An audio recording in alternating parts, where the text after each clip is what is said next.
Jody Hardesty with Empowered Heart Connections. Today I'm going to talk about emotional cutoffs and the difference between an emotional cutoff and setting boundaries. I'm also going to talk about some tools that you can use to establish what your needs are, what your wants are in a relationship, and to have some indication of some signs that you might want to watch out for that an emotional cutoff might be happening, and some tricks to maybe avoid the outcome of having an emotional cutoff. So first of all, what is an emotional cutoff? An emotional cutoff in a relationship is when someone completely alienates you from their life because you have a disagreement or a conflict or opposing opinion. And I've seen this happening more frequently lately. I've seen a lot of great things happening, especially after the election in the United States. I've seen many people kind of trying to come together and trying to understand their differences and really respect and appreciate what their opinions are, as opposed to having an emotional cutoff where they no longer communicate, they no longer have a relationship, and the whole connection that they've had has been severed. Unfortunately, I have seen the other side, and I've seen people who are promoting having emotional cutoffs with people, which obviously can be detrimental in an interpersonal relationship with your partner, but also can be really devastating for any relationship in your life. Emotional cutoffs can cause long-term damage emotionally and a long-term damage to your ability to be able to figure out how to resolve conflicts peacefully. And typically emotional cutoffs in relationships lead to more emotional cutoffs in relationships, as opposed to, again, learning how to set boundaries, say what you need, be clear about wants and hopes and desires, and also being able to have some gray in your life. Many people are really catastrophizing some things that are happening in our world right now, especially with the election, but particularly in the ability to be able to discern what is a gray area and what's black and white. And many people are struggling with the I'm completely right and you're completely wrong mindset, which there's very few things in life that are that extremely black and white. So some of the things that are happening with emotional cutoffs, again, is people are stopping the dialogue, stopping communication. They're not allowing their people that they're close to in their life to have opposing opinions and differing perspectives without saying that you're completely wrong and I'm completely right. And again, that emotional cutoff where you no longer have a relationship with them, you're not communicating in any way, shape, or form, you've alienated them from your life. And alienation is rarely, if ever, a good option, especially when it comes to just political disagreements or even minor disagreements that people are having about opposing opinions. I have seen people be successful at being able to have these dialogues. Historically, this used to be a successful thing that people could do. We could have opposing opinions. We could have even different political opinions, different religious opinions, but it didn't have to result in this extreme division and separation that has been happening as of late.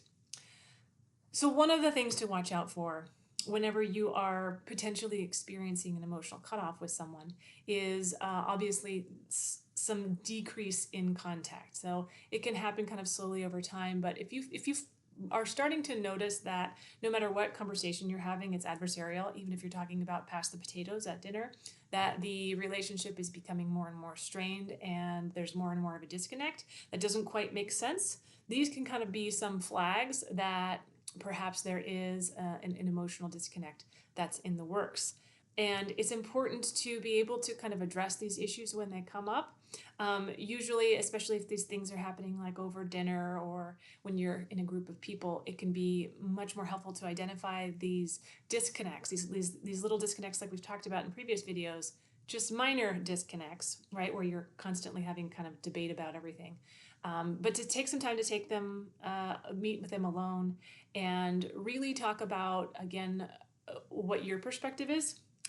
Again, saying it from a neutral place, that for me, in my opinion, that I am really hoping to have some connection with you, and also really making sure that you're validating and affirming their perspective as well. So even if you disagree, to say to them is, hey, I totally get we're in different places with this belief system, and that I understand how you can see it the way you see it, and I hope that you can understand how I can see it the way I see it, and that neither one of us are necessarily all right or all wrong, that maybe we're both wrong. Maybe we're both right. Maybe there is some nuance of truth in both sides, but that it doesn't have to be a relationship severing experience to have disagreements and have opposing opinions. The other thing to keep in mind is that if you're not able to come together in these conversations and these particular sticking points, like politics or religion or whatever the topic is that's keeping you stuck, is just not getting anywhere, and you're just not able to really hear and honor each other in that context, in that conversation, it's okay to take a break from those conversations. That you don't have to have that be your primary relationship. That if those are topics that, at least for now, you're unable to navigate in a loving and respectful way with each other, it's okay to put those conversations on the back burner. And respectfully set a boundary around those topics. So this looks like, hey, it seems like we just can't agree to disagree about this topic, and we get into a debate whenever we're talking about it. So let's, one of us be the bigger person in that moment and go, truce, I'm going to take a break in this conversation. We're going to table this one for a while. And then I really encourage, if you are taking a break from that conversation, that's okay. It's okay to have points where you're not able to really engage and hear and connect with someone else. But for both of you, if you're both willing, to take the time and do some soul searching. Like, what is it that's actually true about this scenario? Am I just emotionally charged about this topic? Am I just so aligned with my party or my belief system that I can't see the nuance and the perspective maybe from the other side? And how could I come together with this person who believes the opposite of me and validate what they're saying and validate their opinions and emotions? Again, you don't have to agree with someone's perspective in order to hear and validate what they're saying. That you can say, hey, I understand. Again, that I understand that for you, that's how you see that. And that's, something that's really makes you feel strong about it, that you feel really passionate about that. And I can understand that. If you can get even deeper than that, like, I understand you're concerned about a particular family member that might be impacting. Those can be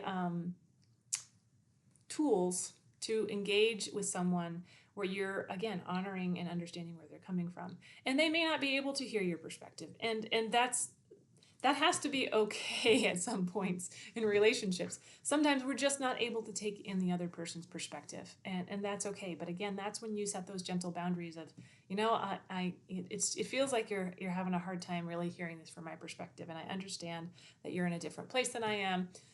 But this is one of those things that maybe we need to table, right? So go back to that, tabling that conversation. But again, trying in any relationship, it's way more important to have a relationship and a connection with somebody than it is to win an argument. Because ultimately, winning might leave us alone. So recognizing that being right doesn't mean you win. And that battling with someone that you love in order to prove a point that may or may not have any validity, right? Who knows who's right and who's wrong in reality. We all have our own opinions, that it's not worth beating each other up emotionally and separating and severing a relationship with someone because you have an opposition to what their belief is, or what they have an opposition to what your belief is. That it's okay to set boundaries around those relationships. That, hey, we get together, we have lunch, we go bowling, we may drink a glass of wine together, but we're not going to talk about these particular issues. This is what historically has kind of changed over time, is that we used to be able to have these debates and conversations with people and respect them and, maybe roll our eyes at them with their silly opinions because they're different than ours.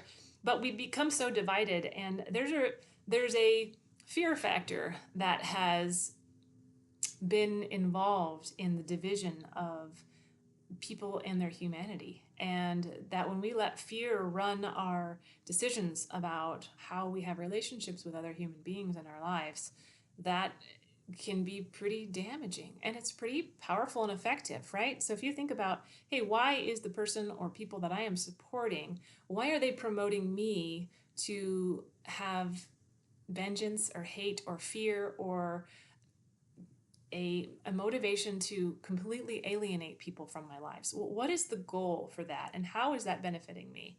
And how is that benefiting their agenda?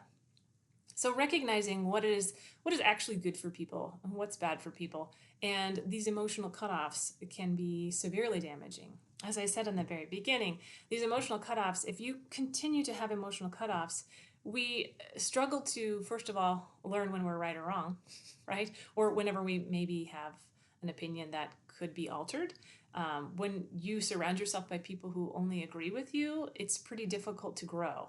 And whenever you are in a relationship with someone and you have that kind of history of emotional cutoffs where you no longer communicate, you're no longer connecting, you alienate someone from your life, it's really difficult to learn how to navigate conflict. So navigating conflict does not have to be an emotional cutoff. It can be, hey, like I said, let's agree to disagree on this subject, or I understand where you're coming from, but here's my perspective on this.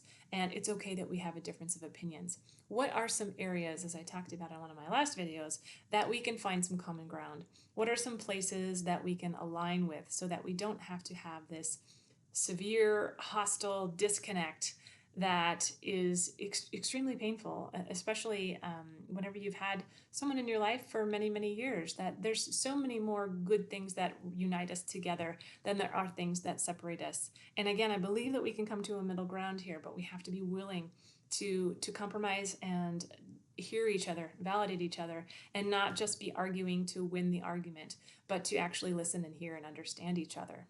And it can be challenging. But again, so there's a difference between an emotional cutoff, totally throw someone away. They're eliminated from our life. They no longer exist. They're totally alienated, which is not usually a healthy thing to do. When we've alienated someone from our lives, it can be really damaging. As opposed to setting a boundary, right? So there's a difference between setting a boundary and saying to people what you need, being clear, like, hey, here's my perspective, or hey, it sounds like we have a really hard time talking about this subject. I really would like to, change the subject. Again, addressing it from a neutral perspective, not you're wrong and I'm right, but for me, in my opinion, this looks like this. And can we agree to disagree? All right. So there are many tools to help you navigate this disconnect, this disagreements, things that we have that have conflict. And there's an opportunity for growth for all of us to continue to have these conversations and to promote connection with our partners, promote connection with our friends and family, and ultimately learning to overcome conflict and come to a middle ground or come to an agreement about something can help us all be more effective communicators. It can help us be happier and healthier people. Thank you so much for watching. If this has been helpful, please like and subscribe. And I thank you so much for watching.